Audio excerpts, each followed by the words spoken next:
pour les universités, pour voir ce qui se passe à Strasbourg d'assez près. Ce sont des mouvements plutôt minoritaires.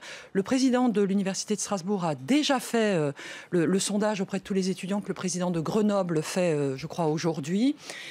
Il faut laisser ces étudiants sérieux passer leurs examens dans de bonnes conditions et discuter, certes, avec ceux qui occupent les lieux, mais en respectant ceux qui étudient vraiment. La fermeté, donc les interventions des forces de l'ordre, c'est la solution quand on n'arrive plus à dialoguer. Il y a quand même eu pas mal d'interventions, 4 en une semaine. Que faut-il faire pour en sortir, puisque ceux qui veulent étudier ne peuvent pas? La fermeté, c'est le respect des règles.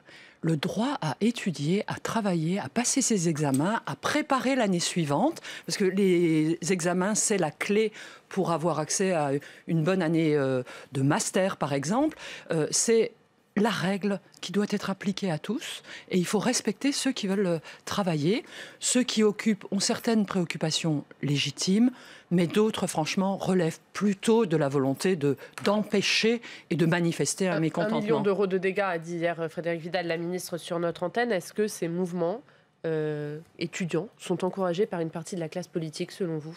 Bien sûr, on a vu Clémentine Autain, on a vu M. Coquerel parler devant les grévistes. Oui, 1 million de dégâts, c'est inadmissible.